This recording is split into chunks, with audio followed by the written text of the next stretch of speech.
See if you got what it takes, so don't get me. Cause I'm chilling in your hood quite comfortably, Gojo. What's going on, DSG? It's your boy Darrnell Bradley back at y'all another video. Today we've got why the world without sharks might be your biggest nightmare. Coming to us by way of Casual Geographic. We here for our animal education. And you gonna have to explain this one to me. For real. Now I understand, like just like bees, just like other species, without them, certain like habitats couldn't like do their thing as far as how they supposed to. Things would die off. Cool. Where are sharks on that equation? You're gonna have to let me know, because when you say why the world without sharks might be my biggest nightmare, I would consider sharks being one of my biggest nightmares in the world. You know what I'm saying? Not that I'm petrified of sharks, you know what I'm saying, because I'm not. But the reason I'm not is because I know they can't get me. You know what I'm saying? I don't spend a whole lot of time in the water. You know what I mean? And when I do, we on the shoreline. We ain't, you know what I'm saying? We ain't up in there.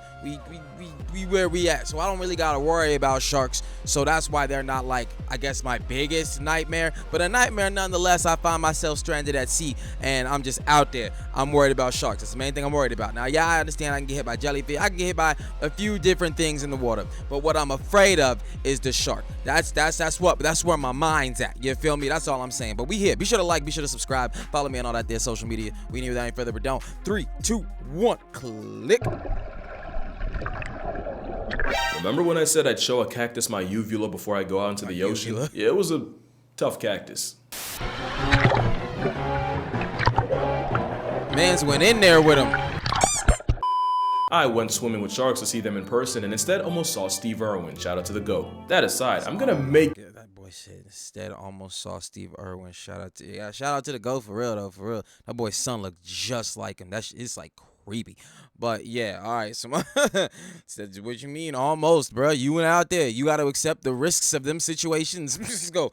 You like sharks in this video, but before things get better, first they gotta get worse. So thalassophobic's warning, here's the part where it hurts. Yeah, he got rhymes. See, I told y'all this man got bars and rhymes. You just gotta put them together, bro. Worse, so thalassophobic's warning, here's the part where it hurts.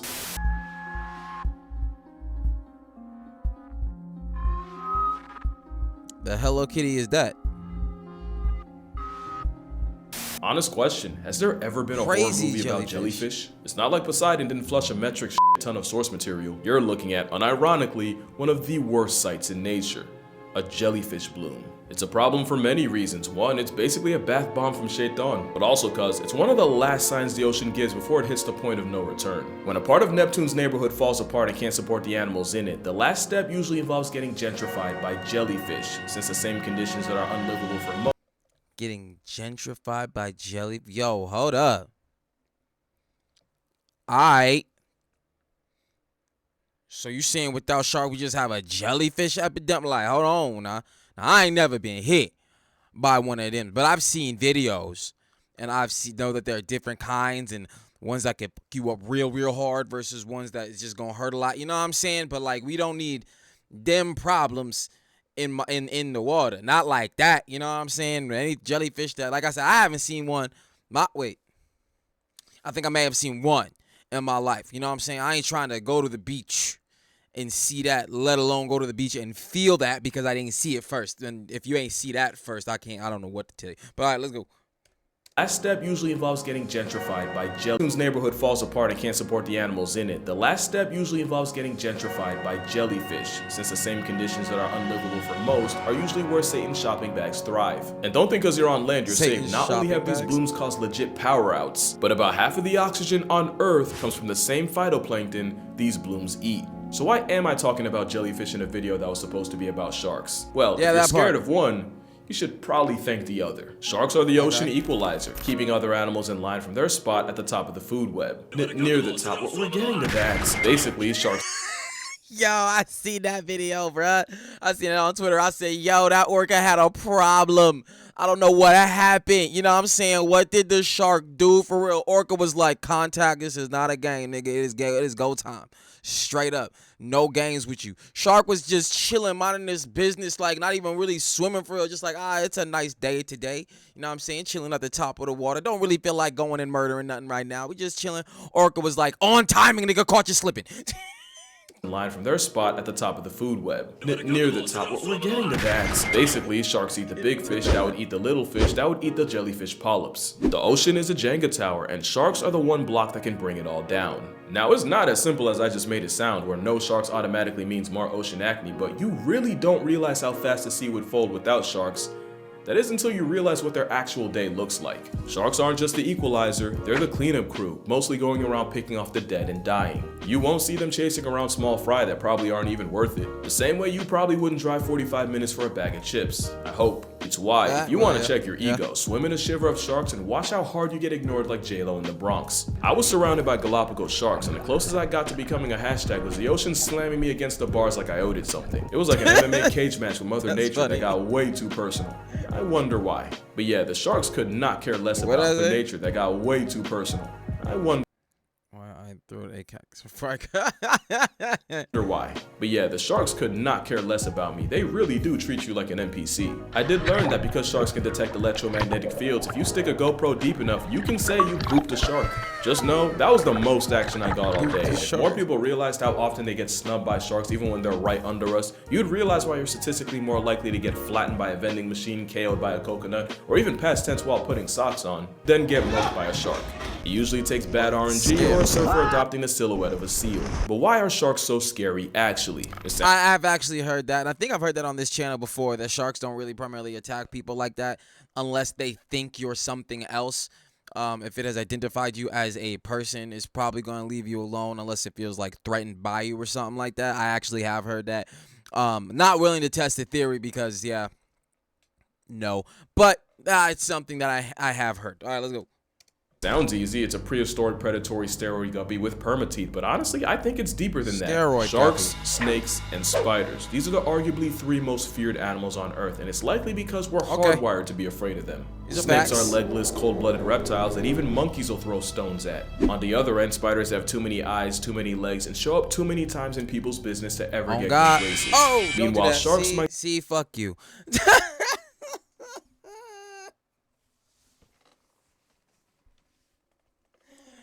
I didn't expect that at all.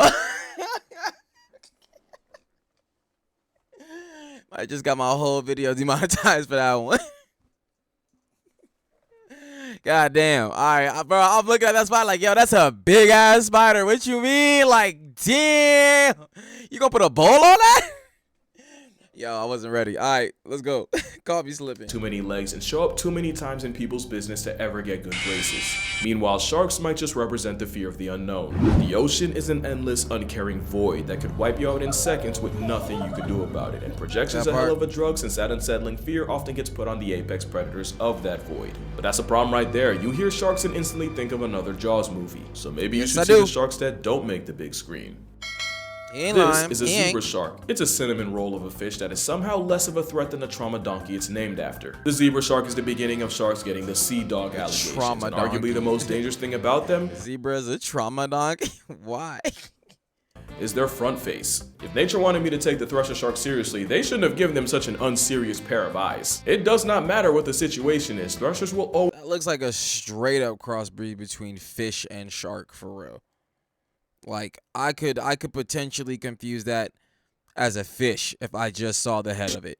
Shouldn't have given them such an unserious pair of eyes. It does not matter what the situation is. Threshers will always look like they really need an adult. Now, they do kill prey by delivering soul-evicting slaps with that tail, but look at him. He's just a baby. I'm sure there's a lot of cool stuff about the salmon shark, but honestly, all I can think of is that they're the baby Looney Tunes G-rated version of great whites. Oh, God. That is a shark with no regard for the laws of nature, using special fins to literally walk on land. And when sharks wake up with student loans, taxes, and only 2 weeks vacation, it's all gonna get traced back to him. This is a spinner shark. Yo, that motherfucker, yo, we catching this thing in the middle of an evolutionary situation. Like when you think about like how things came from the water and eventually got to land, it's showing you how. It's showing you. Student loans, taxes, and only 2 weeks vacation, it's all gonna get traced back to him. This is a spinner shark, and even though it's hunting, I can't not laugh at how unserious this is. The nervous shark is literally named after how terrified they are of anything human. And whale sharks are unbelievably Couldn't get any further. My man said, we gonna make this damn video work, bro. Is literally named after how terrified they are of anything human. And whale sharks are unbelievably wholesome for a bus-sized fish with teeth in its eyes. Speaking of whale sharks, you got other plus-size filter feeders like the basking shark. They're about 30 feet long, the second biggest shark, and they're really only a threat to your mental health, especially since a lot of plesiosaur panic can get traced back to a dead baskie. Then there's the megamouth shark, which honestly probably would be scary if you didn't know it's also a giant krill-eating pushover that lives in the forgotten corners of the ocean. Then you got the sharks you forget are sharks. Imagine you're at the shore and someone screams shark. Whole time they're pressed over a tasseled wobbegong, a type of carpet shark that takes the name. Who named it? We need to talk to that person. Come here. Come here. Come here. Why you do that? You know what I'm saying? Let's go. When someone screams shark, whole time they're pressed over a tasseled wobbegong, a type of carpet shark that takes the name literally by living its life as a homicidal rug. Here you have the smallest shark in the world, the lantern shark. There's the sawfish that... Brightest day and darkest night, no evil shall escape my sight. Let those who worship evils might beware my power. Homicidal rug. Here you have the smallest shark in the world, the Lantern shark's might, sorry. I thought it was like lantern something. Lost it there for a second. But yeah, let's go. We like them. We like the superhero fish. Shark. There's a sawfish that... oh, really? Okay, well, apparently yeah, no, it's that not actually a shark. Crazy, it's a ray related to a shark. But don't worry, because this is an actual saw shark, because you know the riddle at this point is conducive to the same traits as convergent evolution. And you can't forget nurse sharks being so unproblematic and curious around people. Scientists called it the Labrador of the sea. And I'm glad they did, because now we get to go down the rabbit hole of sharks being dogs and cats at the same time. The poor beagle is a shark named after a porpoise. It's literally a dog shark and a cat fish, so yeah. Let's go. Rabbit hole of sharks being dogs and cats at the same time. The poor beagle is a shark named after a porpoise and a beagle. Yeah, I don't get it either, but we'll get back to that. Dogfish were named after fishermen apparently watching them chase smaller prey in packs, like dogs. But some dogfish are also cat sharks, and they got their name from the vertical feline coated eyes. Like the small spotted cat shark. Some dogfish are cat sharks. That's crazy. That is very, very interesting. Chase smaller prey in packs, like dogs. But some dogfish are also cat sharks, and they got their name from the vertical feline coated eyes. Like the small spotted cat shark is also at the same time called the lesser spotted dogfish. Google says there's over 150 species of cat sharks, including the chain cat shark, or chain dogfish, because of course. Their biggest flex is they can glow green through biofluorescence. And they're not the only ones. It turns out over 50 species of sharks like kitefin and swell sharks can light up. That's about 10% of all sharks, and some actually use a light to hide. That might sound confusing, but if you're a predator in the crotch of the ocean, all you have to do is look up, and anything that looks like a shadow against the light of the sky is probably your next victim. However, if you can take a cue from a lightsaber, you can blend into the skylight and basically disappear. In fact, counter shading is a concept most sharks borrow from, and it basically means if you're above them, then the darker roof blends into the dark of the abyss, but if you're under them, the light underbelly matches the sunlight hitting the water. And when you think about it, a lot of animals use built-in defense mechanisms, man. Hey, yo, let's go. All right, I didn't know that. That's what I'm talking about. Edumacation. We learning stuff today. Yeah. Checks out. The light underbelly matches the sunlight hitting the water. And when you think about it, a lot of animals use this strat to avoid problems. But some take it a step further, because scalloped hammerheads are scientifically proven to tan themselves if they sit in shallow, sun-exposed water. Some say recruiting melanin is nature's way of keeping them from getting eaten by their own kind, by making it easier for the smaller babies to hide. We got a little off track, I won't apologize for it, but the point is, if you're still afraid of sharks, then maybe you should subvert your expectations. Especially since some sharks aren't even full-time predators. The bonnethead shark is like a hammerhead with performance anxiety. It's also an omnivore that eats seagrass, and in experiments, 60% of its diet included the green stuff. Whale sharks are also partly grass-fueled, and a study from Forbes found that half of what goes through them are plants like algae and sargassum. Okay, so maybe you're still afraid of sharks. Maybe it'd help if you knew what are sharks afraid of. There's only one thing that can send the Star of Jaws packing, and you already know it's orcas. Killer whales are known to mutilate great whites for their livers, and often that's all they take. The sharks have been so beaten down that Monterey-based scientists found that great whites off Farallon Islands will abandon their favorite hunting grounds for up to a year if they run into the assault cetacean once. Researchers have even started playing the sounds of orcas on loop to keep sharks away from beaches. And imagine minding your own business and a hairless iPhone monkey plays your ops anthem. And I wouldn't call it fear, but both— Oh God, bro. Like, what y'all problem is, bro? We was out here chilling. Huh? Why y'all playing scare tactic games? You don't need that. Imagine minding your own business and a hairless iPhone monkey plays your ops anthem. And I wouldn't iPhone call it monkey, fear, that's but both crazy. dolphins and sea lions have been known to bully great whites by abusing the always superior power of friendship. Okay, now I just feel bad for them. Bull sharks are honestly the closest thing to the stereotype, and they have about the highest testosterone levels of any animal. Yeah, even more than a down bad elephant. And even the bull shark has fears, and its biggest are crocs. They often frequent the same waters, and the rageaholic of sharks gets a severe attitude adjustment just by smelling. Don't get me twisted. An adult bull shark can give a croc problems, but crocs will prey on baby bulls enough to make the sharks avoid them. The crocs getting sharks with generational PTSD. The shark can grow bigger than the alligator, but still will be traumatized from what the croc did to it when it was small. It's how it's scared. It's just like, hey, we just gonna go ahead and leave it alone. But the size difference between these two right here is like, nah. Like, here, I know a predator when I see one, and I know prey when I see one, and that is not prey. Frequent the same waters, and the rageaholic of sharks gets a severe attitude adjustment just by smelling them. They've also gotten sent packing by hippos, but by far the strangest thing sharks are afraid of— yeah, I'm not even kidding. There is a very real rabbit hole of the most notorious underwater predators getting pressed by some bubbles, with hammerheads and tiger sharks reportedly really uncomfortable with the bubbles from scuba tanks, and scientists even working on making bubble curtains to use as a type of bug spray, but for sharks. Which was funny until I realized dolphins probably just have them that messed up. If you want the definition of irony, it's spending 400 million plus years predator maxing just to get stressed by a SpongeBob scene transition. So play some Orca opera and you'll keep— by a SpongeBob scene yo. Yo, that was a good one. That was a good one. plus years predator maxing just to get stressed by a SpongeBob scene transition. So play some Orca opera and you'll keep sharks away, but the wrong playlist and you might just bring sharks to you. Sharks are attracted to heavy death metal music because apparently the vibrations and beats sound just like struggling or injured fish. Remember, sharks are like the morgue of the sea, and dive operators like Matt Waller will use music as a Batman symbol to attract sharks. Their favorites? According to him, AC/DC, You Shook Me All Night Long, and Back in Black are the best at getting their attention. So are certain colors, because for a while it was widely believed that the single worst color to wear if you're afraid of sharks is yellow. And in fact, it was nicknamed Yum Yum Yellow for how wearing it could turn you into a literal snack. The truth is, sharks are likely colorblind with only one color cone in their eye to R3, meaning they see the world in black, white, and shades of gray. Now what they can see is contrast, and anything that stands out against the ocean blue immediately gets their attention. The more you know. Now let me ask you a question. You think before you get to that, that's damn good to know. No yellow in the water. Hey, you know, that's what we here for. We're not just here for education. We're here for survival tactics. You know what I'm saying? Because I watch a lot of these videos, and then I come to a natural consensus during some of them. Don't quit it. That's it. That's the general consensus. But in areas where you might find yourself in the vicinity of said animal, like you want to go to the beach, like I go to the beach, you know what I'm saying? People go to the beach, and sometimes people get their ass bit at the beach by sharks, you know what I'm saying? Now it's nice to know that you have now lessened the likelihood of that by not wearing yellow. Not saying that if you don't wear yellow, it's not going to happen to you, but, you know, just reduce the chances and just keep doing that. I feel like you can't go wrong if that's the immediate goal. But all right, let's go.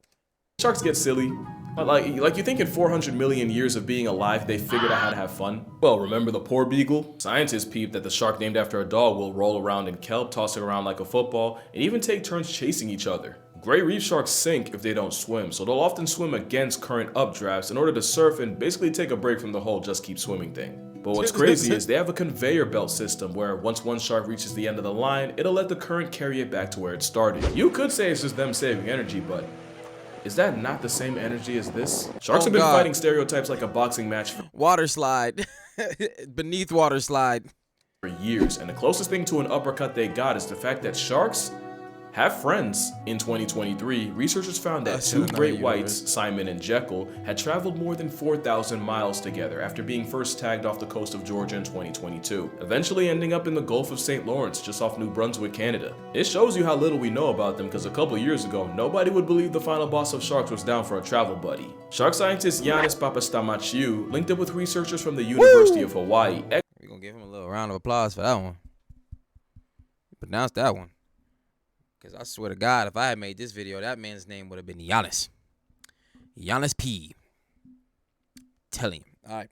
Exeter and UC Santa Barbara. Papastamachiou linked up with researchers from the University of Hawaii, Exeter, and UC Santa Barbara to study reef sharks in the Palmyra Atoll to uncover the secret social circle of sharks. What they found was that these sharks have a literal social circle, with the same sharks hanging out together in the morning, separating and going about their business during the day, only to meet up again later. These shark groups even use the same part of the reef day after day like a high school lunch table, and these friend groups lasted the entire 4-year study. And it's not just reef sharks. By night, nurse sharks hunt alone, but during the day, they join cuddle parties of up to 40 in order to save energy. It must work, because white tips also power nap as a stack pack. Sand tigers are like sea coyotes, where they're fusion fishing. They have a close network of sharks they associate with. Sand tigers are like sea... We gotta read these. Did you know sand tigers and gray nurse sharks are the same thing? I didn't know.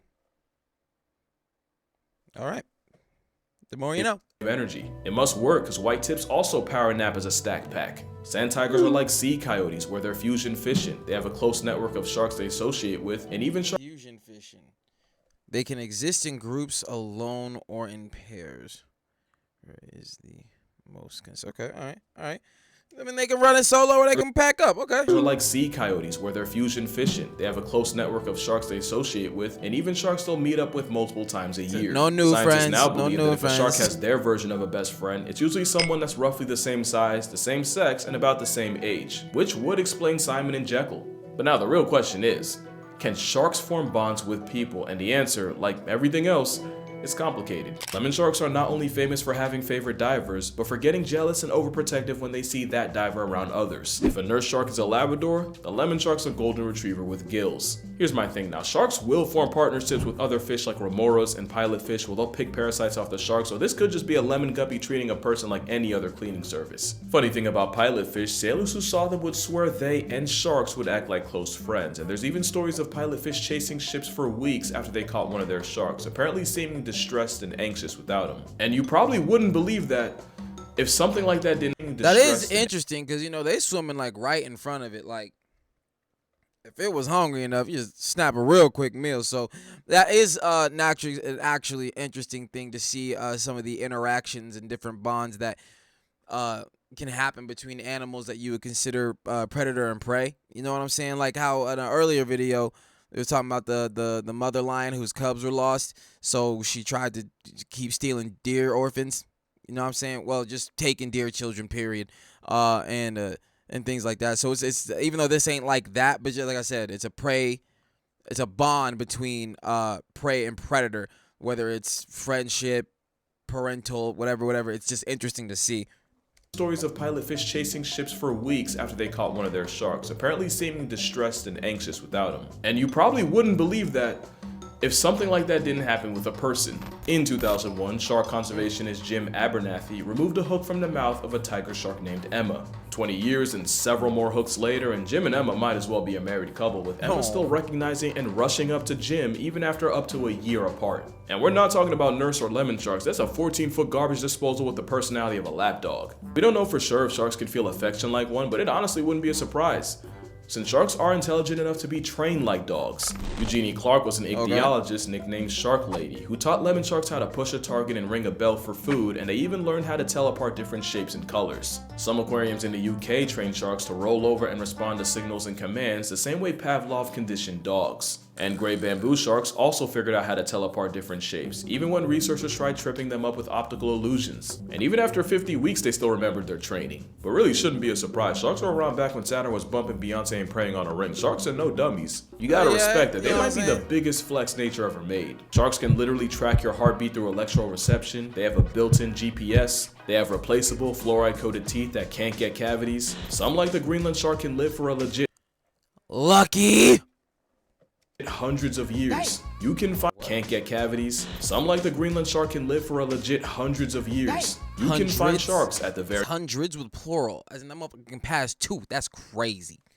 Bottom of the ocean, under an active volcano, and even swimming in River Thames. And I honestly don't know what to be more impressed by. Really, the only weakness sharks have is they can be put in a trance-like paralysis just by getting rotated. The tonic immobility is usually triggered by pressing down on the snout, but sharks can induce it in some painfully awkward situations. Humans usually only put sharks on standby to study and tag them. Meanwhile, orcas do it to steal their organs like a black market merchant. But this time, I'm not going to call them an oppressive Oreo, because we do something way worse. Shark finning is the practice of cutting off the fins and tossing the now mutilated shark back into the sea, where their only option is to slowly drown or bleed to death. Depending on the shark, that can take an excruciating 2 hours. That's messed up. Like, god damn, like I said, I don't mess with sharks. I ain't, you know what I'm saying? But like, I got a soft spot for like animals, period. Like, I can't just see them get mistreated, like, for no reason. Cause like, a shark try to get you in the water, whatever thinks you're a seal, and you say you happen to have a knife on you and you gotta do what you gotta do, then that's one thing. You gotta do what you gotta do, or it's your life. But like, in just a situation, you just like doing this to do it. You know what I mean? Not for like food purposes or anything like that. You're just doing like, or you want to sell that. Like, I don't know. Like, it's torture. You know what I mean? I don't really fuck with that. But let's go. Drown or bleed to death. Depending on the shark, that can take an excruciating 2 hours. And this is a fate that follows not hundreds, but up to 100 million sharks a year. All for something Gordon Ramsay called mid. At the end of the day, we gaslit sharks like no animal has ever seen. We put up every World War combined numbers on them every trip around the sun. Meanwhile, sharks might get 10 on a good year. In fact, you can argue that for all the shark slander, humans have the highest KD ratio against them. No other wild animal gets done this dirty. Moral of the story? You know it's bad when the author of Jaws, Peter Benchley, would go on to regret writing it and dedicate the rest of his life to shark conservation.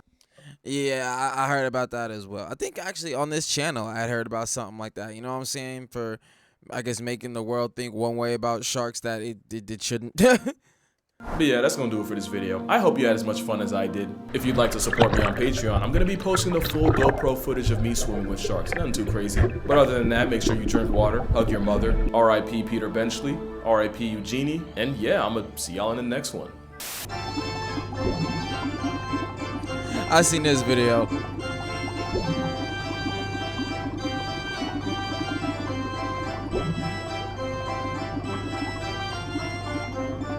Yo, hey, that was edumacation, and we watched that educational stuff here too. I learned stuff, you know what I mean? Am I still afraid of sharks? Yeah, I am. You know, it's the teeth. I can't get over it.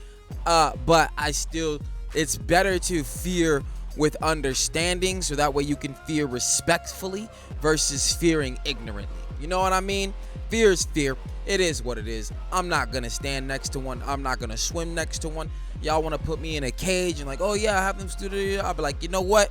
If you really want me to see him, I can see him from the top of the boat. You know what I'm saying? Oh, look, sharks down there. Don't need to get in there with him. That's all I'm saying. But this was dope. That's the take. Be sure to like, be sure to subscribe, follow me on all that there social media, and I catch y'all next one, fam. Peace.